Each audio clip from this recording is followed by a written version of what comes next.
El aire en el penal de Santa María era espeso, cargado del olor a sudor, cloro y comida rancia. En los pasillos, las voces rebotaban contra las paredes húmedas como ecos de una vida que se negaba a morir. Entre los reclusos había uno que pasaba desapercibido. Un hombre delgado, de rostro pálido y mirada baja. Lo llamaban el Flaco. Nadie sabía su nombre real. Dormía en la última litera del pabellón 4, justo debajo de una ventana sin vidrio que dejaba pasar el frío de la madrugada y el sonido lejano de los perros. «Ese tipo no aguanta ni una semana», murmuró un guardia con acento norteño mientras pasaba lista. Su compañero rió, ajustando el cinturón que sostenía una macana de goma. «Si no se muere de miedo, se muere de hambre».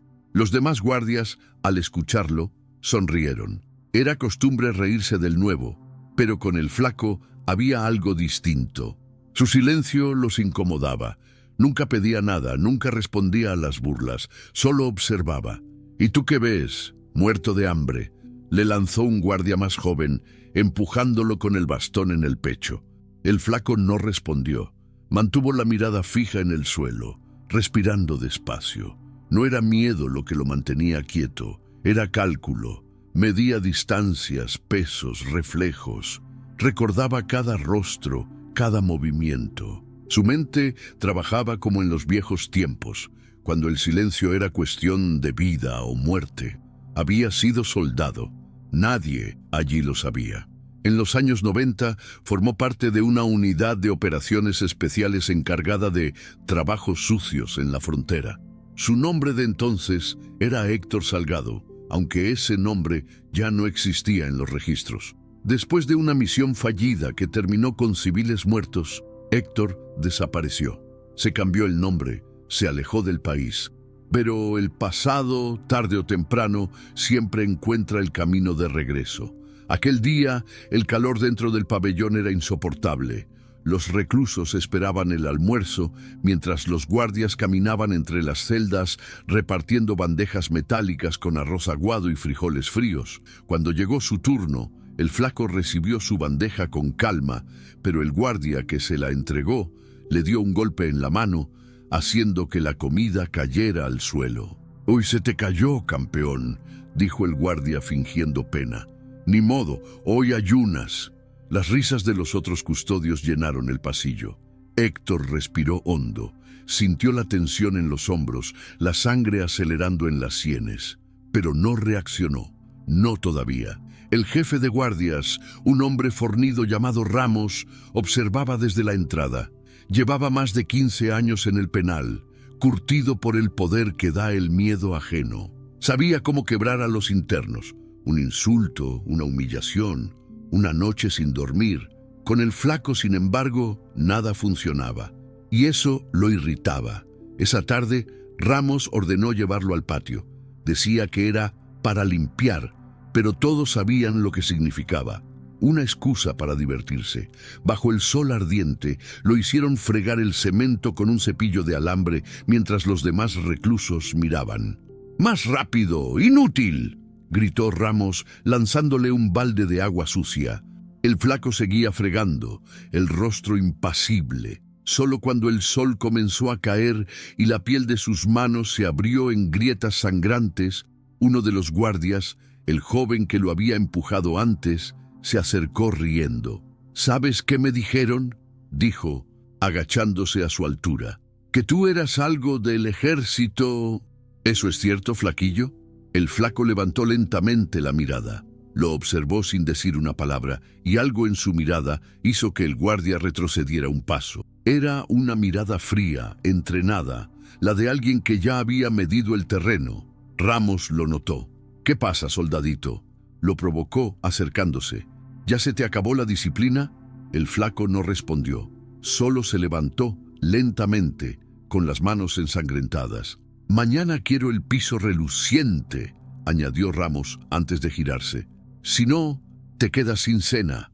Esa noche, Héctor no durmió. Permaneció sentado en la litera, mirando la ventana. Afuera, el viento silbaba entre los muros como un lamento. Dentro de su mente los recuerdos regresaban uno tras otro, las operaciones en silencio, los gritos de los enemigos, la precisión del golpe perfecto.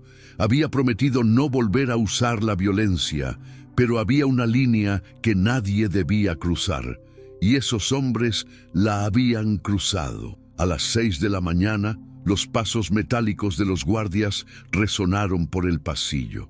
Ramos encabezaba el grupo, con el joven burlón a su lado y otros 2 detrás. Llevaban café y risas en la boca.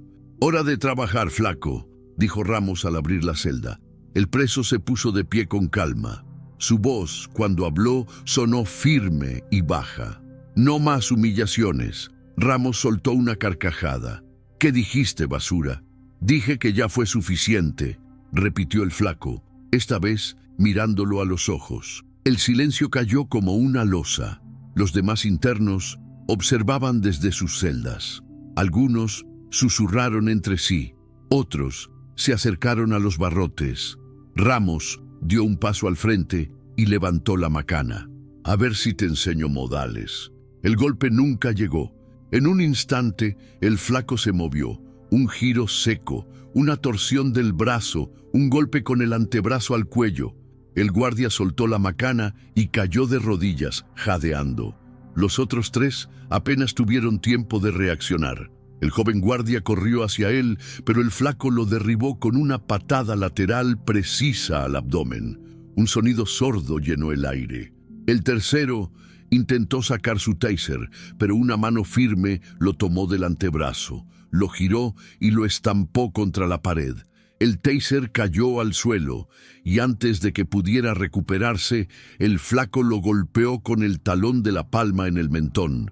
En cuestión de segundos, los 4 guardias estaban en el suelo. Ramos, el único aún consciente, trató de incorporarse, pero el flaco se arrodilló frente a él. «Te advertí», dijo en voz baja. Ramos lo miró con miedo, algo que no había sentido en años. «¿Quién eres tú?», balbuceó. El flaco se levantó, tomó el bastón que había caído al suelo y lo dejó junto a él. «Nadie», respondió. El silencio volvió a llenar el pabellón. Los internos observaban atónitos. Nadie se atrevió a decir una palabra. Algunos, incluso los más peligrosos, evitaron su mirada. Cuando llegaron los refuerzos, encontraron a los 4 custodios inconscientes y al flaco sentado contra la pared, tranquilo, con las manos cruzadas sobre las rodillas. No opuso resistencia, no huyó, solo los miró con esa calma que hacía que el tiempo pareciera detenerse. Lo trasladaron de inmediato al área de aislamiento. Allí, entre muros grises y sin luz natural, se sentó en el suelo y cerró los ojos. Respiró hondo, recordando las palabras de su antiguo instructor. La verdadera fuerza no está en el golpe, sino en cuándo decides usarlo. En la dirección del penal, el caos era total. Ramos, con un collarín en el cuello, intentaba justificar lo sucedido. «Ese tipo no es normal, licenciado», dijo al director. «Se movía como un maldito profesional». El director, un hombre gordo y de bigote fino, lo miró sin levantar la vista de los papeles. «¿Y cómo permitiste que un recluso te hiciera eso?». Ramos apretó la mandíbula. «No me lo esperaba, señor. Nadie podía saber lo que no podía saber», interrumpió el director. «Es que ese hombre no debería estar aquí». El silencio se hizo pesado. «¿Cómo dice?», preguntó Ramos. «Recibimos una llamada esta mañana», continuó el director, finalmente levantando la mirada. «De la Secretaría de Defensa.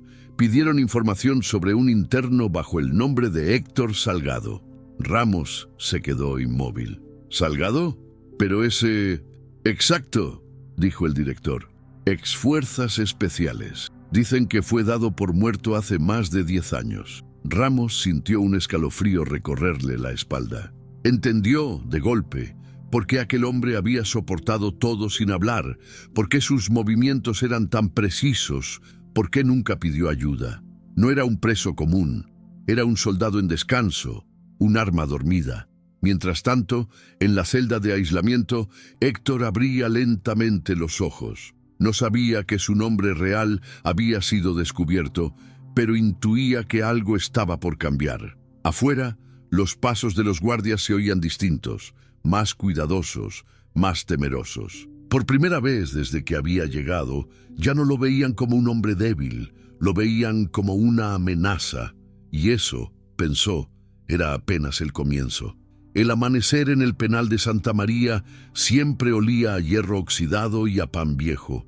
Pero esa mañana el silencio era distinto. Nadie gritaba, nadie reía. Hasta los más ruidosos del pabellón 4 hablaban en susurros. Algo había cambiado. Los guardias caminaban tensos. Los presos observaban con respeto. La noticia se había regado como pólvora. El flaco había dejado inconscientes a 4 custodios en menos de 30 segundos. En la celda de aislamiento, Héctor se mantenía sentado, la espalda recta, mirando una mancha de humedad en la pared. Había dormido poco. Los sonidos del penal eran una sinfonía que ya conocía. El roce de las botas, el chirrido de los cerrojos, el ruido de los ventiladores viejos. No necesitaba ver para entender que estaban vigilándolo. Afuera, Ramos, con el cuello vendado, observaba desde la cámara de seguridad. Apretaba los dientes cada vez que el preso movía la cabeza. «No lo entiendo, señor», dijo al director, que estaba junto a él. «Si ese tipo era militar, ¿por qué está aquí?» El director suspiró, dejando el café sobre la mesa. «Lo detuvieron por un homicidio en Guadalajara. Dicen que mató a 3 hombres en un taller mecánico». Ramos levantó una ceja. «¿3 hombres?» «Sí, pero el caso está lleno de lagunas», continuó el director. «No hay testigos, no hay pruebas claras, solo un video borroso de una cámara rota». Ramos apretó los puños. Ese maldito sabía lo que hacía. Se notaba. No fue una pelea, fue entrenamiento. El director asintió. «Y eso es lo que más me preocupa». Mientras tanto, en la celda, un guardia joven llamado Hernández se acercó con el desayuno. Era nuevo en el turno, apenas llevaba 2 semanas. Había escuchado los rumores, pero la curiosidad pudo más que el miedo. Abrió la mirilla y miró hacia adentro. «Desayuno», dijo, intentando sonar firme. El flaco levantó la mirada. «Tranquilo, déjalo ahí».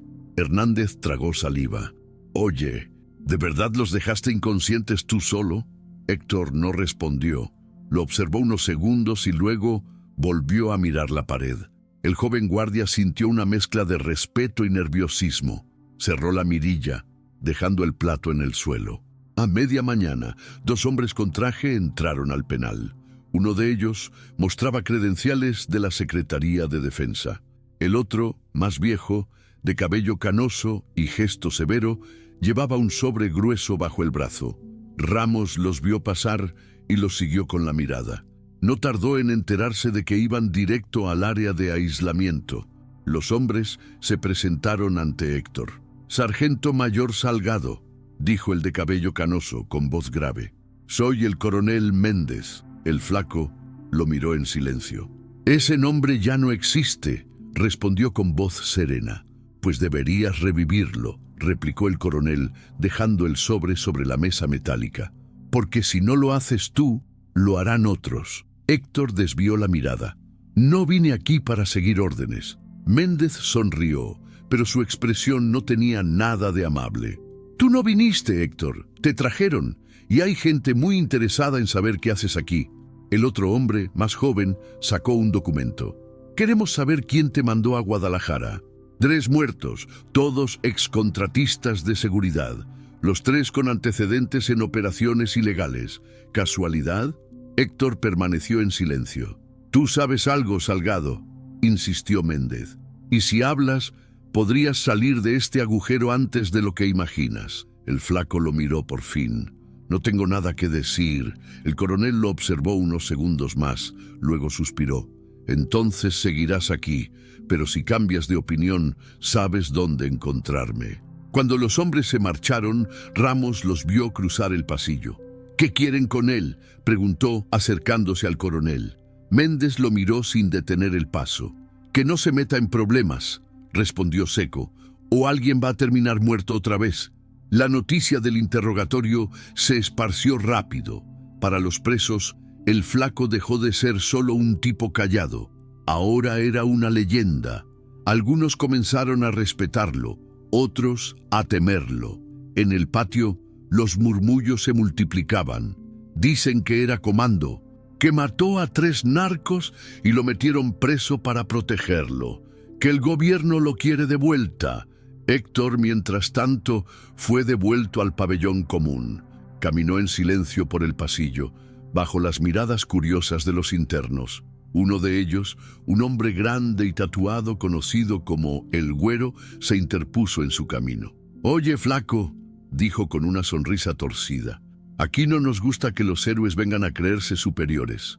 El flaco lo observó unos segundos. «No busco problemas». El Güero soltó una carcajada. «Nadie los busca, pero aquí te encuentran igual». El silencio se hizo pesado. Héctor se giró para seguir caminando, pero el Güero lo empujó por la espalda. La tensión en el aire era insoportable. Varios presos se acercaron, esperando una pelea. El flaco respiró hondo. Cuando el Güero volvió a empujarlo, se movió con una velocidad que ninguno alcanzó a ver. Lo tomó del brazo, lo giró y lo hizo caer de espaldas contra la mesa de cemento. Un solo golpe en el esternón lo dejó sin aire. El pabellón entero enmudeció. Héctor lo soltó sin decir palabra y siguió su camino hasta su litera. Nadie se atrevió a detenerlo. Desde la garita, Hernández observaba la escena. Había visto peleas antes, pero nunca algo así. Era como si el flaco calculara cada movimiento con exactitud quirúrgica. Ni un golpe de más, ni un gesto fuera de lugar. Esa noche, en el comedor, los internos se hicieron a un lado para dejarlo pasar. Algunos bajaban la cabeza, otros lo observaban con respeto. Ramos, al verlo entrar, sintió un escalofrío. Ese hombre no era un preso, era una advertencia. Más tarde, en la oficina del director, el teléfono volvió a sonar. «¿Sí?», respondió el director. Una voz grave habló al otro lado de la línea. «Mañana a las 9 mandaremos un vehículo. Necesitamos trasladar al interno Salgado». «¿Trasladarlo? ¿A dónde?», preguntó el director sorprendido. «Eso no le incumbe, licenciado», dijo la voz antes de colgar. El director se quedó inmóvil. Miró a Ramos, que estaba frente a él. «Prepárense», ordenó al fin. «Mañana a las 9 ese hombre se va». Esa noche, Héctor permaneció despierto, recostado en su litera. Algo no encajaba. Sentía que lo estaban moviendo como una pieza de ajedrez. Recordó las palabras del coronel: «Si no hablas, lo harán otros». Sabía lo que eso significaba. Alguien, en algún lugar, estaba usando su nombre para algo más grande. Afuera, el viento soplaba fuerte contra las rejas. Y mientras los demás dormían, el flaco se levantó, caminó hasta la ventana y miró el cielo estrellado. No sonreía, no se lamentaba, solo observaba, calculando, porque intuía que su salida no sería un rescate, sino el comienzo de una nueva trampa. El sol apenas había tocado los muros del penal cuando los pasos metálicos de los guardias resonaron por los pasillos. Héctor ya estaba despierto. Había pasado la noche sentado, los codos apoyados en las rodillas, observando cómo la oscuridad se desvanecía lentamente. Algo le decía que aquel día no sería como los demás. A las 9 en punto, un convoy negro se detuvo frente a la puerta principal.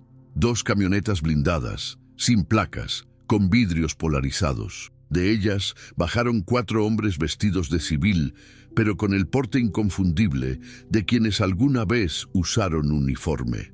Uno de ellos mostró una credencial al director. El papel tenía el sello de la Secretaría de Defensa, pero los ojos del director notaron algo. La fecha estaba borrada. «Venimos por el interno Salgado», dijo el hombre sin rodeos. El director dudó. «La orden que tengo no especifica traslado», respondió. El hombre lo interrumpió. «¿Quiere usted discutir con el Estado Mayor, licenciado?». El tono era seco, autoritario. Ramos, que estaba detrás del director, sintió un escalofrío. Algo en esos hombres no cuadraba. En el pabellón 4, los internos se alinearon al escuchar el cerrojo abrirse. Héctor salió escoltado por 2 guardias. No llevaba esposas, había pedido caminar libre y, sorprendentemente, el director lo había permitido. Mientras avanzaba por el pasillo, las miradas de los presos lo seguían. Algunos murmuraban oraciones, otros lo observaban como si vieran marchar a una leyenda. «Ánimo, flaco», le susurró uno de los internos al pasar. «Allá afuera te espera el infierno o la libertad». Héctor no respondió, solo asintió levemente, con esa calma que siempre lo acompañaba. En la salida, Ramos lo esperaba. Lo miró fijamente, con una mezcla de respeto y rencor. «Te lo ganaste, Salgado», dijo, cruzando los brazos. «Ojalá no te vuelva a ver aquí». Héctor sostuvo su mirada. «Tampoco tú querrías verme otra vez». Subió al vehículo sin mirar atrás. El motor rugió y en pocos minutos el penal desapareció entre la bruma del desierto. Durante el trayecto, el hombre del asiento delantero miró por el retrovisor. «Sargento Mayor Salgado», dijo, «es un honor volver a tenerlo con nosotros». Héctor lo observó en silencio. «Yo no estoy con ustedes. Ya dejé esa vida». «Nadie deja esa vida, señor», replicó el hombre sonriendo. «Solo se toma un descanso». El vehículo avanzó durante más de 1 hora, hasta que se desvió por un camino de tierra que conducía a una vieja base abandonada. Allí, entre hangares oxidados y torres de vigilancia derruidas, lo esperaban 2 hombres armados. El líder del grupo se presentó como Coronel Arriaga. «Bienvenido, Héctor», dijo con una sonrisa forzada. «Nos alegra verte de nuevo». Héctor frunció el ceño. «No nos conocemos, pero yo sí conozco tu expediente», respondió Arriaga. «Sé lo que hiciste en Sonora, en Culiacán y en la frontera. Nadie operaba con tanta precisión como tú». «¿Qué quieren?», preguntó Héctor, cansado de rodeos. El coronel se acercó, bajando la voz. «Necesitamos tu ayuda. Hay un grupo que está usando tus métodos. Ejecuciones limpias, desapariciones sin rastros, movimientos que solo alguien entrenado como tú podría coordinar, y lo hacen bajo tu nombre». Héctor lo miró fijamente. «¿Quiénes son?». Arriaga lo observó unos segundos antes de responder. «Exhombres tuyos, los que desaparecieron contigo hace 10 años». El silencio pesó como plomo. Héctor recordó los rostros de su unidad, hombres que habían confiado en él, que habían jurado lealtad, habían muerto en aquella operación fallida, o al menos eso creía. «Si siguen vivos, ¿por qué me buscan a mí?», preguntó. «Porque creen que los traicionaste», dijo Arriaga con calma, «y porque alguien los está usando para limpiar su propio camino». Héctor desvió la mirada. «Ya no soy parte de eso». «Lo serás», insistió el coronel. «Te guste o no». El tono del militar cambió, más amenazante. «Si no cooperas, puedo hacer que regreses al penal. O algo peor, puedo hacer que nadie recuerde que alguna vez exististe». Héctor lo observó sin pestañear. Luego se inclinó levemente hacia él. «Inténtalo». La tensión era palpable. Los hombres armados alzaron sus fusiles, pero Arriaga levantó una mano para detenerlos. «Tranquilos. El señor Salgado es un hombre de honor, todavía». El coronel se giró hacia un escritorio improvisado y sacó un sobre. «Ahí tienes las fotos, reconócelos. Si colaboras, tendrás tu libertad». Héctor abrió el sobre. Dentro había 5 rostros. 3 de ellos eran familiares: Rivas, Tobar y Ochoa, sus antiguos compañeros, todos dados por muertos en 2014. En la esquina de una foto, un tatuaje llamó su atención. Un escorpión con una daga. Recordó esa marca. Era el símbolo de la unidad fantasma, los que operaban fuera de los registros. Si esos hombres estaban vivos, significaba que alguien había reactivado el programa. «¿Dónde los vieron por última vez?», preguntó. «En Chihuahua», respondió Arriaga. «Atacaron un convoy de la Guardia Nacional. Se llevaron armas, vehículos y 2 oficiales». Héctor cerró el sobre con calma. «Necesito 1 hora». «¿Para qué?». «Para decidir si les ayudo o no». Arriaga sonrió con arrogancia. no tienes opción. Pero Héctor ya se había levantado. Caminó hasta la ventana del hangar, observando el horizonte desértico. Su mente viajaba al pasado, aquella noche en que todo se derrumbó, cuando una orden mal dada los dejó atrapados en medio de un fuego cruzado. Él había sobrevivido, pero los demás no deberían haberlo hecho. Mientras pensaba, escuchó un sonido detrás, el clic metálico de un seguro de arma. No era de los soldados, era de su instinto.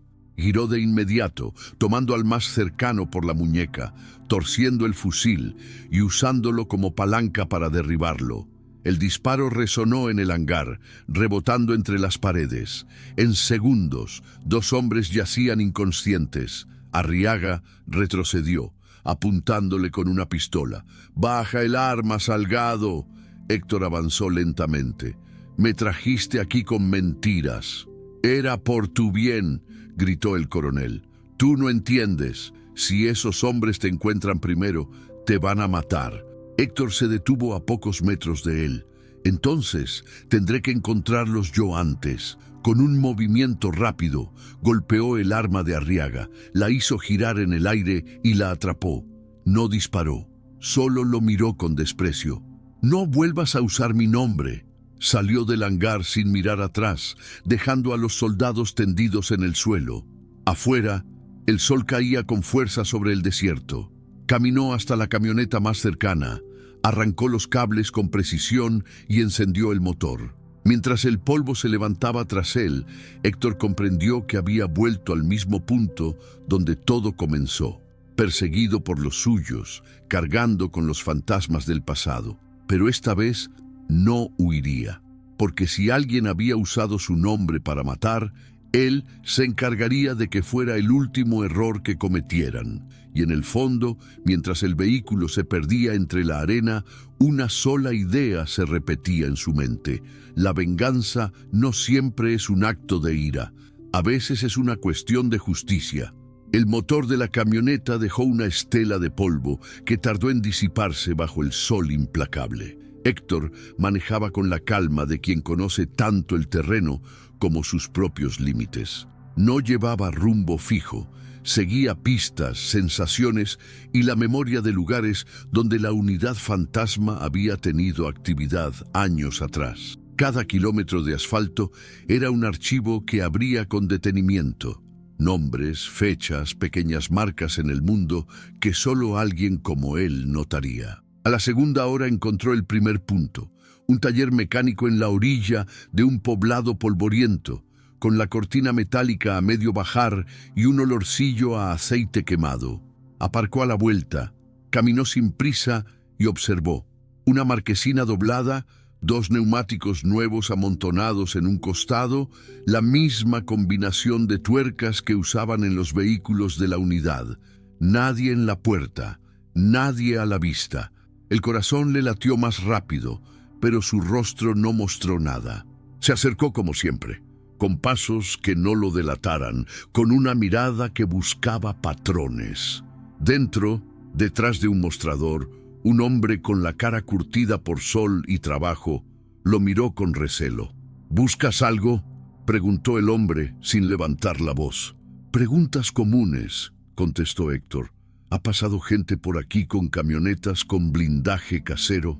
El hombre frunció el ceño recordando, buscando excusas. «Sí, hace un par de semanas llegó un grupo a reparar blindajes. No eran de aquí. No preguntaban mucho. Tuvieron prisa», insistió Héctor. «Sí, y se llevaron herramientas y piezas. Se fueron en la madrugada». Héctor asintió. Guardó la información en su memoria con la precisión de quien anota en un cuaderno invisible. Pagó por un café negro y se marchó. No necesitaba más pruebas. El mapa ya comenzaba a tener rutas. Chihuahua, Sonora, un corredor norte en el que había tráfico de hombres que sabían desaparecer. La tarde lo llevó a un motel junto a la carretera federal. Allí, en la recepción, una empleada joven se mostró más locuaz.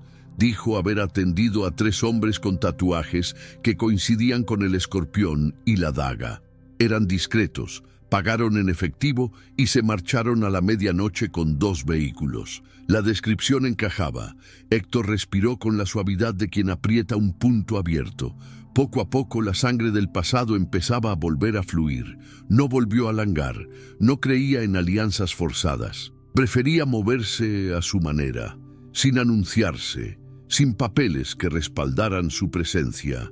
La línea entre cazador y presa se había vuelto delgada, y Héctor ya no quería que nadie pusiera la mano sobre su cuello. Antes de que la noche cerrara, consiguió un rastro, una transmisión de radio de baja potencia interceptada en un repetidor amateur en la sierra. Eran voces entrecortadas, números y un apodo repetido al final: Rivas. El nombre le golpeó como una piedra en la muñeca. Rivas había sido el alma voraz de la unidad, el que reía antes de lanzar la primera granada. Si Rivas estaba vivo, la operación que creía terminada tenía vida propia. Se internó en la sierra con la camioneta y luego a pie cuando el camino se volvió trillo. La luna lo acompañó y el silencio del monte le habló en un idioma antiguo. Ramas que crujían, animales que huían, la respiración propia amplificada. Llegó a una vereda que conducía a un caserío minúsculo, apenas 3 casas, una torre de agua y un cercado con alambre de púas. Ahí, bajo la luz azulada de una lamparita de gas, un grupo reunió mercadería, armas, bolsas con piezas mecánicas, combustible. Hombres con la marca del escorpión se movían con la facilidad de los que conocen el riesgo como compañero. Héctor guardó la distancia y observó. No quería sorpresas. A pesar de los años sin contacto, sabía cómo hablaban, cómo miraban, cómo se comportaban cuando nadie los vigilaba. Rivas, de mayor estatura, con el mentón marcado y la cicatriz en el labio, ordenaba a 2 hombres mientras otro afilaba una navaja. No hubo presentaciones. Héctor apareció como una sombra que se plantó en el borde del fuego que mantenían para calentarse. Los ojos de los hombres se dirigieron a él en un mismo movimiento, calculando, midiendo. «Pensé que estabas muerto», dijo Rivas con voz rasposa. «Qué curioso que el muerto haya venido a vernos». «Yo tampoco doy por muerto lo que no lo está», respondió Héctor, sin dar detalles. Rivas estiró la mano, mostrando la navaja, una costumbre casi ceremonial, y sonrió con sorna. «Dicen que ahora eres leyenda, que dejaste a 4 hombres con las pestañas pegadas en un penal. Aquí eso se escucha bien. ¿Vienes a presumir?» Héctor se sentó en una roca, abrió las manos y las dejó a la vista. No buscaba pelea, buscaba respuestas. «Me usaron», dijo. «Alguien firmó órdenes que me pusieron donde no debía. Alguien dejó que murieran o fingió que murieron. Quiero saber quién». Rivas se rió, un sonido seco. «¿Y esperas que lo confesemos? ¿Que te digamos sí, fuimos nosotros y por cierto te llamamos traidor?» «No, Héctor, las cosas cambian. Hay negocios que requieren gente que no pregunta». Tobar, otro de los presentes, habló con voz baja, neutra. «No todos tomamos las mismas decisiones. Algunos seguimos el dinero, otros el orden de siempre y otros desaparecieron». La conversación no avanzó. Héctor lo sabía. Ellos no iban a declarar frente al fogón que habían sido rearmados por alguien con fines más grandes que el mero lucro. Tenían órdenes, pagos y la convicción de que la lealtad se paga con silencio. Sin embargo, había una grieta. El modo en que Tobar evitó la mirada cuando dijo la palabra «desaparecieron» le dio una pista. Miedo. Algo en la estructura no estaba bien. Cuando la madrugada rasgó el cielo, Héctor se preparó para retirarse, no por temor físico, no aún, sino porque sabía que si se quedaba más tiempo, los lazos con el pasado se enredarían como raíces y acabaría arrastrando a gente vulnerable hacia una guerra que ya no quería pelear. «Si tienes pruebas», gruñó Rivas mientras encendía otra cosa en una lata, «tráelas. Si vienes a recuperar algo que dicen tuyo, ten cuidado. Todo tiene un precio». Héctor no respondió. Caminó hacia la camioneta con la sombra del amanecer marcándole el camino. Antes de arrancar, miró de reojo. La silueta del caserío quedaría atrás, con sus nombres y pecados. No los llamó, no los maldijo, solo guardó sus pasos. El regreso fue lento. Sabía que cada paso lo acercaba a un laberinto mayor. No era solo reactivar el pasado, era enfrentar la verdad de que alguien usaba su nombre para borrar pruebas y ajustar cuentas. Y mientras más indagaba, más se confirmaba una sospecha terrible. La red que actuaba bajo su identidad tenía alcance institucional. Había voces que movían fichas desde despachos limpios y manos sucias que preferían permanecer en las sombras. Al llegar a la ciudad, se detuvo en un bar oscuro que conocía por fugaces trabajos de la época en que aún existía el S2 que lo había formado. Ahí encontró a una mujer que ya había aparecido en su vida cuando menos lo esperaba. Mariana, una periodista de robusto temple y mirada inquisitiva. No habían hablado en años, pero su reencuentro no fue casual. «Te vi llegar por la carretera», dijo ella sin preámbulos, alargando una taza de café. «¿Vas a contarme que estás muerto o es cierto que los muertos ahora te buscan?» Héctor se permitió una leve sonrisa. «No vine a morir, vine a limpiar un nombre». Mariana clavó los ojos en él con dureza. «Si vas a remover esto, vas a encender muchas alarmas. ¿Estás preparado para que te llamen enemigo del Estado, traidor o peor?» «Siempre me llamaron muchas cosas», replicó. «Solo quiero saber quién movió las piezas». Ella lo miró largo rato, midiendo el riesgo de apoyar a un hombre que el país creía desaparecido. «Tengo contactos», dijo al fin. «Unos archivos, un precio por obtenerlos. Pero si quieres hacerlo solo, no voy a detenerte». Héctor bebió el café y dejó la taza sobre la mesa sin prisa. «No quiero arriesgar a nadie, pero no voy a esperar a que me vayan a poner una lápida». Mariana asintió. Sabía que ayudarlo era arriesgado, pero también sabía que la verdad, una vez sacudida, podía abrir más puertas de las que cerraría. Antes de separarse, él le entregó una fotografía en blanco y negro, Rivas junto a un hombre con el rostro cubierto. Mariana la estudió y sacó una libreta. «Si esos hombres son lo que dices», murmuró, «hay un patrón. Llegaron a negocios y desapariciones. La pregunta es, ¿quién los financia?». Héctor encendió el vehículo y salió. Mientras la ciudad quedaba atrás, por primera vez en años sintió una certeza. No luchaba por la gloria ni por la venganza simple. Luchaba para que el nombre que alguna vez lo definió no sirviera más para poner la muerte en las manos equivocadas. La carretera se estiró ante él como una línea de tinta. Héctor apretó el volante con suavidad y pensó en el plan siguiente: recoger pruebas, cortar las rutas de suministros, exponer a los que financiaban la sombra. Y cuando fuera necesario, volvería a golpear con la precisión que lo había hecho temblar y también admirar. Pero no por ira, por justicia, porque la sangre derramada alguna vez exigía saldo, y Héctor estaba dispuesto a pagarlo con lo único que aún le pertenecía: su nombre.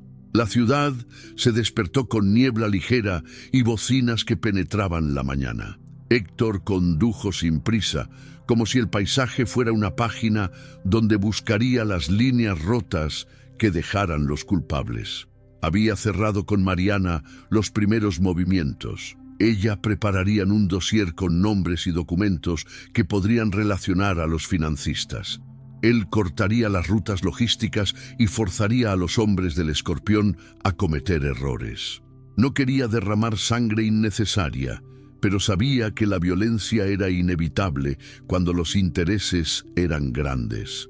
El primer objetivo era una bodega en las afueras de la ciudad que, según los reportes de Mariana, funcionaba como depósito temporal. Había facturas falsas, movimientos nocturnos y una cuenta bancaria con beneficios que terminaban en un paraíso fiscal. Héctor llegó al lugar a mediodía, con el sol recortando las sombras de los muros de bloque. Observó desde el coche, tomando nota de horarios, salidas y cámaras. 2 hombres salieron y subieron a una camioneta blanca. Antes de que ambos arrancaran, Héctor activó el motor y los siguió a distancia prudente. La persecución fue silenciosa, sin sirenas, sin dramatismo callejero. Héctor prefería la economía del sigilo, un desvío por calles en obra, una maniobra que obligó a los perseguidores a aminorar, una cola que hizo que la camioneta frenara demasiado cerca de un arroyo. En el momento justo, un cable de remolque que Héctor cambió de posición en la carretera obstruyó el paso y la camioneta tuvo que detenerse. Dos hombres saltaron, maldiciendo. Héctor no buscó pelea, solo dejó una tarjeta con una frase breve: «Corte el vínculo o lo haré yo». Regresó a la bodega al atardecer. Había algo que le molestaba. La operación parecía demasiado limpia para ser obra exclusiva de gángsters locales. Había coordinación, logística y protección. Eso solo se conseguía con protección institucional o con alguien que supiera cómo evitar las redes de la ley. Mariana, mientras tanto, había conseguido un documento que vinculaba a un despacho de consultoría con contratos de seguridad privada que, a su vez, servían de fachada para transferencias. En la hoja aparecía un nombre: Ernesto Valdepeña, empresario con concesiones en la región y reputación de filántropo en actos públicos. En la sombra, sin embargo, lucía como patrón de redes que no quería ser nombradas. Ella llamó a Héctor con voz comprimida por la adrenalina. «Tengo a Valdepeña», dijo. «Apariciones en juntas, testaferros y un contrato con una empresa de transporte que usó las mismas rutas que los hombres del Escorpión». Héctor cerró los ojos por un segundo. Fotos, fechas, transferencias, todo. Pero no es suficiente. Necesitamos pruebas físicas, un cajero con notas, un recibo con la letra del contador. Algo que no puedan limpiar con un movimiento de mano. «Entonces lo obligaremos a ensuciar las manos», respondió Héctor. Planearon una operación de presión, cortar los suministros, exponer pequeñas pruebas en lugares visibles y forzar a la estructura a reaccionar. Cuando los lobos se sienten cercados, a menudo muerden al más cercano. Héctor esperaba que ese morder le diera como mínimo una rendija para meter una cámara, un testigo o un recibo. La primera noche fue de acosos sutiles. Un cargamento quedó averiado en medio de la autopista. Otro sufrió un retraso por una avería forzada. La bodega registró pérdidas y hubo llamadas de advertencia a la oficina principal de Valdepeña. Las respuestas llegaron en susurros y amenazas veladas. Un teléfono sonó en la redacción de Mariana con una voz que prometía soluciones si ella dejaba de preguntar. Ella tomó nota y siguió adelante.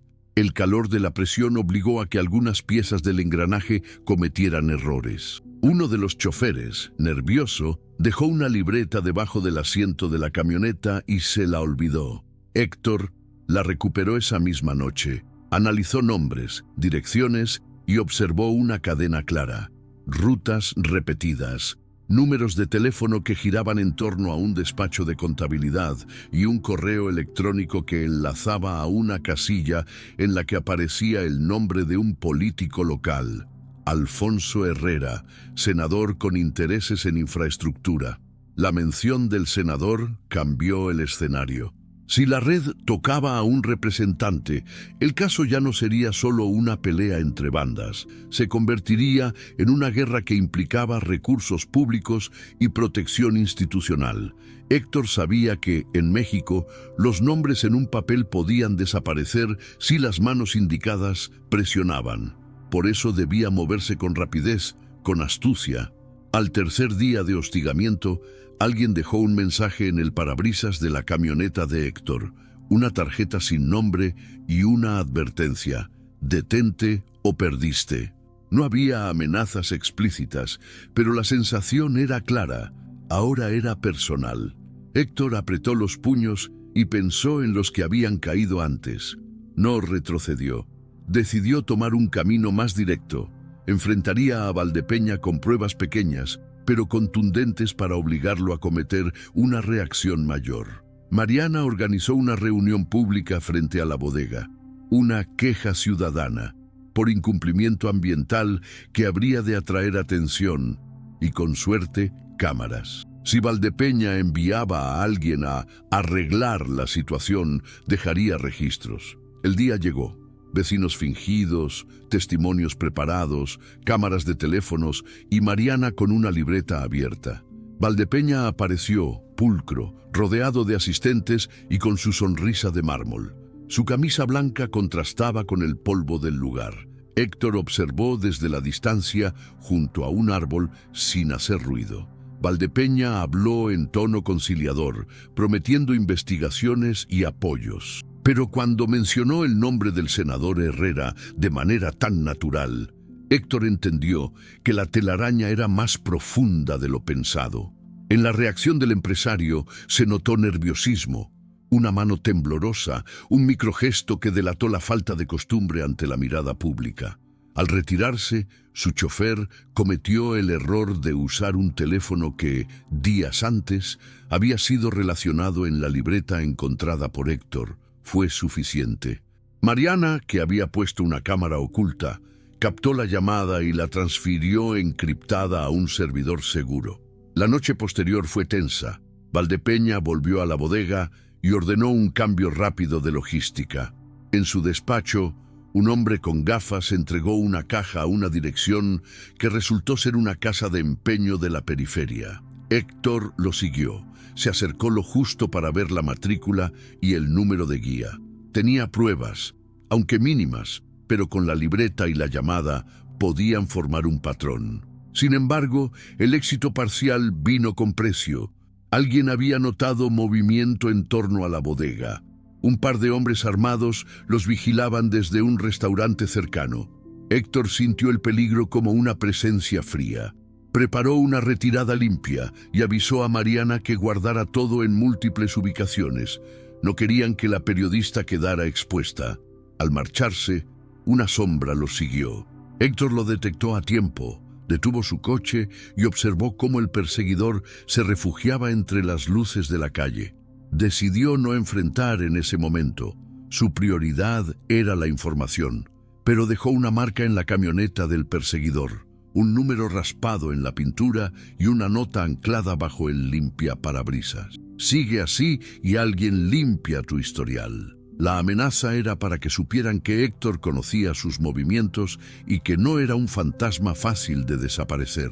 Esa madrugada, mientras la ciudad dormitaba, Héctor revisó las piezas: la libreta, la llamada, la imagen de la caja y la nota clavada. Todo formaba una constelación que, si Mariana la armaba con cuidado, podría conectar a Valdepeña con Herrera y con los hombres del Escorpión. Pero también comprendió otra verdad más peligrosa. Cuanto más alto llegara la red, más feroces serían los guardias que la protegerían. Cerró los ojos por un instante y pensó en los suyos, en Rivas, en Tobar, en Ochoa. Si todavía estaban vivos y eran piezas de esa máquina, él no solo debía limpiar su nombre, tenía que salvar a los hombres que quizá habían sido comprados con mentiras. La noche se rompió entre sus dedos como un vaso. La venganza y la justicia emergían entre la misma mezcla de sed y cierto deber antiguo. Al amanecer, recibió una llamada de Mariana. Un correo había llegado a una casilla segura con un archivo pesado. Contenía fotos de reuniones privadas, pagos en efectivo y una lista de proveedores. Entre los nombres, uno destacaba: una empresa fachada con oficina en el edificio donde Alfonso Herrera tenía su despacho regional. La búsqueda subía un peldaño más. Héctor apretó el volante y arrancó. Sabía que la siguiente etapa sería la más peligrosa, pero también la única que podría llevarlo a la verdad. La ciudad olía a lluvia y combustible cuando Héctor dobló en la avenida que llevaba al edificio del despacho regional. Llevaba la libreta, las grabaciones de Mariana y la foto robada al chofer de Valdepeña. Todo junto formaba una línea que, si se presentaba con presión y paciencia, podía obligar a que la telaraña mostrara su centro. No buscaba la destrucción total, buscaba exponer y, si era necesario, cortar en seco. Llegó al edificio con la noche encima. Las cámaras del exterior enfocaban la entrada principal, pero Héctor conocía rutas secundarias, montacargas, accesos para proveedores, puertas que se abrían con confianza. Entró como un hombre que no necesitaba permiso. Subió al piso, donde el nombre de Alfonso Herrera aparecía en la placa de latón, y se detuvo afuera del vidrio templado, donde una secretaria filtraba visitas. Él no estaba en la lista. Puso las cartas sobre la mesa de su memoria. Primero Mariana revelaría la documentación en su medio, con copias a una ONG anticorrupción. Luego, una vez que los nombres estuvieran en circulación, la presión pública obligaría a investigar. Antes, no obstante, prefería provocar una reacción concreta. Quería que Valdepeña hiciera un movimiento que lo desenmascarara en su propia red. Mientras tanto, en una casa a las afueras, Rivas miraba la pantalla de su teléfono con una mezcla de sospecha y rabia. Las piezas del paisaje habían cambiado. Ahora la prensa hablaba de auditorías y transferencias sospechosas. Él había seguido órdenes durante años, creyendo en un propósito que les dieron en voz baja. Cada nueva noticia era una chispa que podía encender una hoguera. Héctor decidió que la primera confrontación sería directa. Iría a la casa de empeño donde habían visto la caja y obligaría a quien la recibiera a hablar. Llegó con la camioneta a las 3 de la madrugada, con la calma de quien todavía entiende cómo funciona el miedo de sus adversarios. Observó las cámaras y esperó. Un empleado salió a cerrar la puerta tras escuchar el motor. Héctor se presentó como cliente, sin estridencias.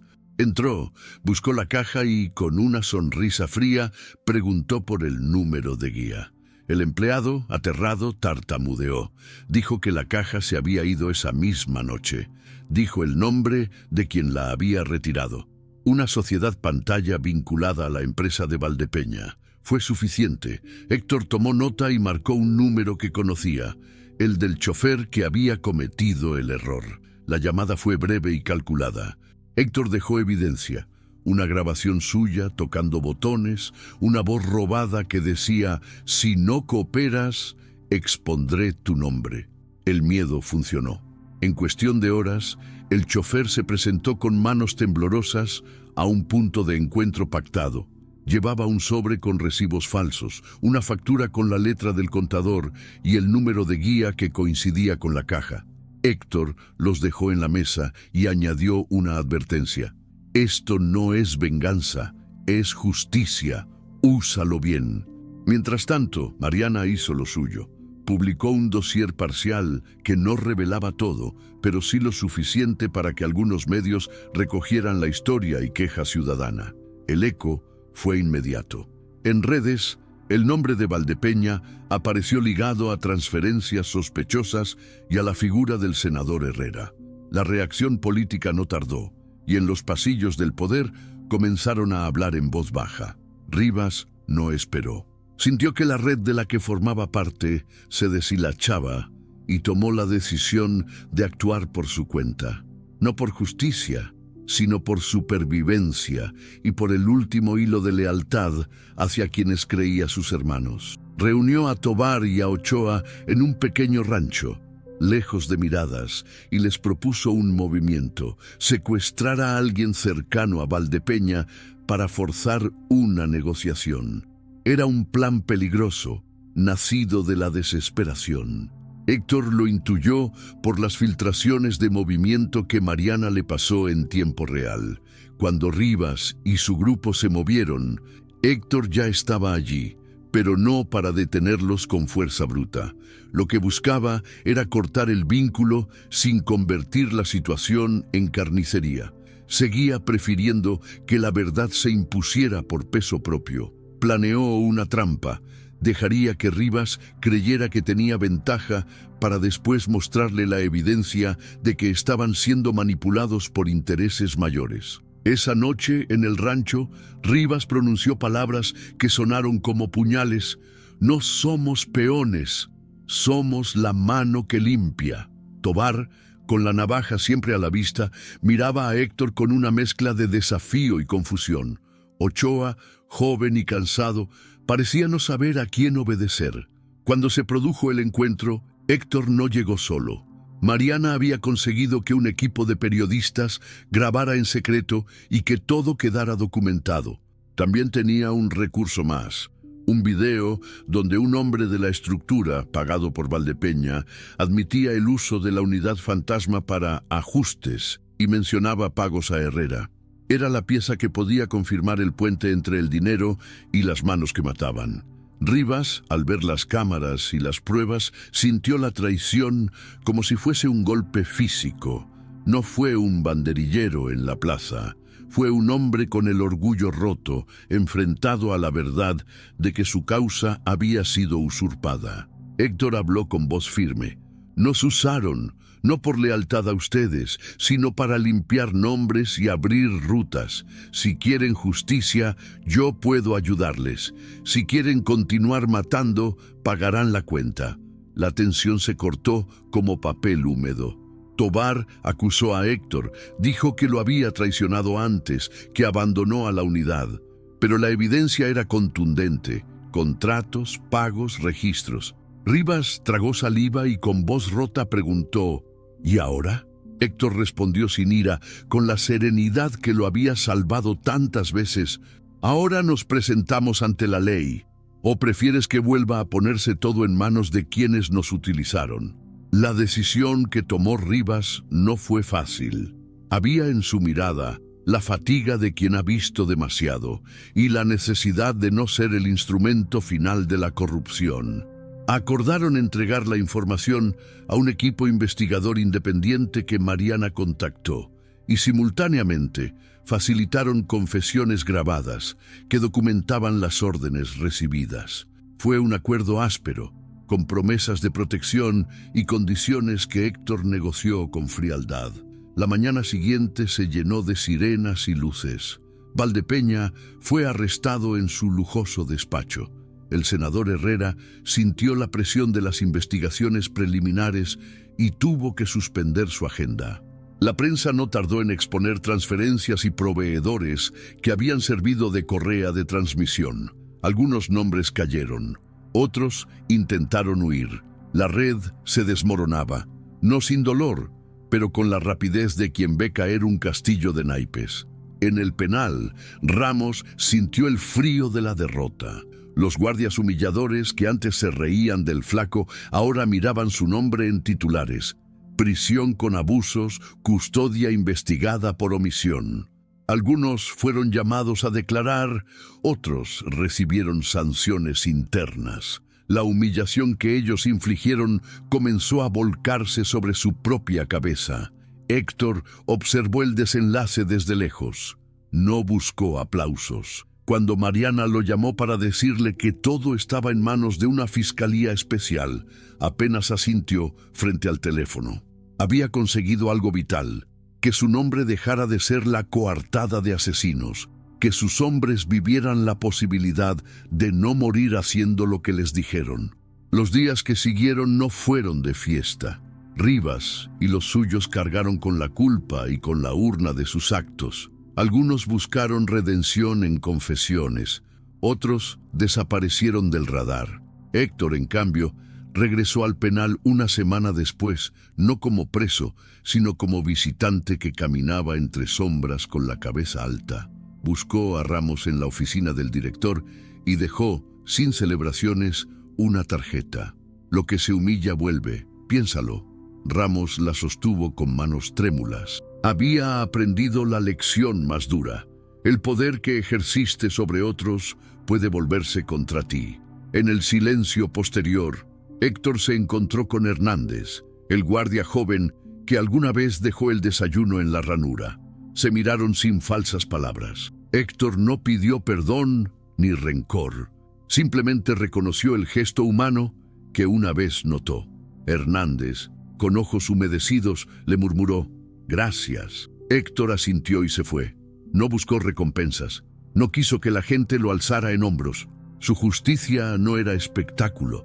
Era ajuste de cuentas y la esperanza, pequeña pero concreta, de un nombre que ya no sería utilizado por manos ajenas. Cuando la camioneta se perdió en la carretera, la ciudad quedó con un día menos de impunidad. Las sombras seguían ahí, siempre presentes, pero aquellos que las manejaban ahora tenían que mirar de frente su propio legado. Héctor condujo con la calma de quien sabe que la tarea no terminó del todo, pero confía en que, por primera vez, la verdad tiene una ruta clara.